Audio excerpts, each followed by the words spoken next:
Hello there. Welcome once more to Moment with Padre Joe, and the discussion continues, this time again on IVF, talking about what it is and how it is and many other things.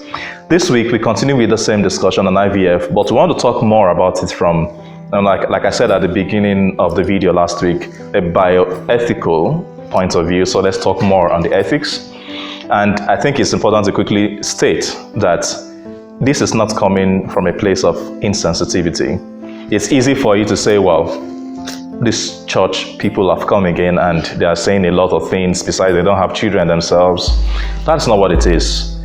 What is bad, what is good, irrespective of the intention. And that's my very first point today, which is one's intention for acting is not enough justification for the action.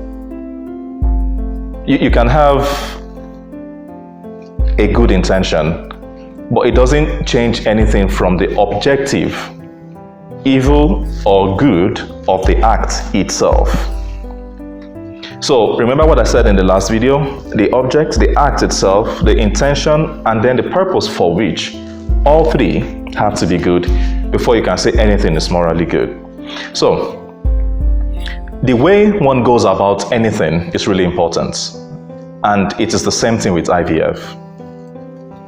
And like I said again in the last video, if infertility is the issue, as it usually is, and I know there are a whole lot of many other issues, but whatever the issues are, the thing with IVF is it is intrinsically wrong because of the means, not because of the intention, not because of the purpose.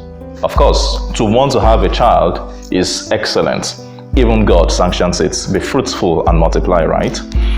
But it doesn't change the fact that the means through which we do it should also please God and even reason.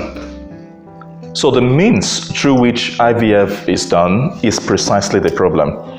The way you get the gametes, the sperm and the egg, what eventually happens in the lab, more or less producing and manipulating things. What happens eventually to the embryos, the ones that are left. I know the many other, ethical issues. So it becomes very important to talk about not just the acts, not just the intention, but also the means. And that is the premise for discussing the morality or immorality of this procedure called IVF. So, but let's be clear on some more things. And here it is. No one has a child as a right. Let me put that clearly. No one has a right to have a child. Every child is a gift. And as it is with every gift, you accept it. You don't force the giver. So it is not a right to have a child. Again, from a Nigerian point of view, I know that might not immediately sit well with you listening right now. And even from other areas in this world, it's not just African, it's not just Nigerian. But it doesn't change anything from the fact that a child, a human being, is a gift. And it's not something that should be manipulated or produced or any of those kind of things. I think it's also important to talk about the fact that parenthood transcends biology. You can be a parent even if your child was not born from your own gametes.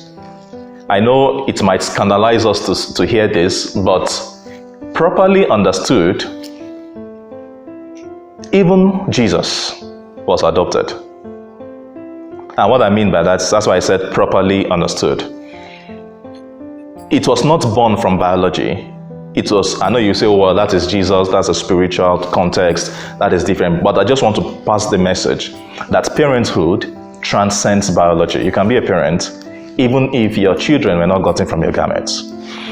I think it's also important to talk about the fact that the arguments against IVF are not necessarily premised on the fact that it is artificial, because there are many artificial things that are right.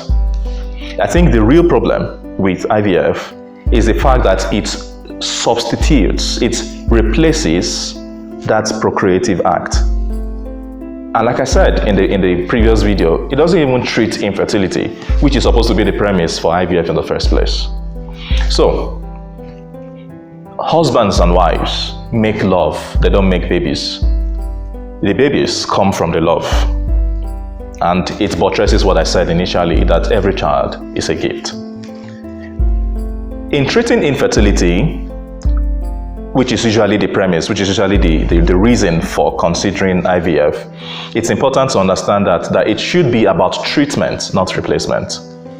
And for those of us who belong or subscribe to the Christocentric creed, that's Christians and Catholics and the rest, we know something that we call the begotten, not made. Every child is supposed to be begotten, supposed to be born out of love, is supposed to be received as a gift, not made in a petri dish. I think it's important to also see it from that point of view. Again, not to be in any way insensitive to the plight of those who are having to go through, infertility. So I just hope that we be at least open to reasoning alongside. I don't expect that listening to me, you just accept everything I've said, because I know how tough it can be, especially on the topic of childlessness. It's a big deal, and I know that. But I think if we are going to seek solutions, we should also seek solutions that sit well with both faith and reason, that sit well with what's supposed to be the right things, and not manipulative acts. So, a number of persons would come up with counter arguments, of course, to everything that has been said so far. And some people will say, well, it's God that gives life, and doctors only combine the gametes. Their own is just to put sperm and egg together. It's God that will do the rest. Let's establish something. Life begins at fertilization. And fertilization is that fusion of sperm and egg. Even if it happens in the petri dish, in the laboratory. So why would we reduce that value that it should be given to life to just a production?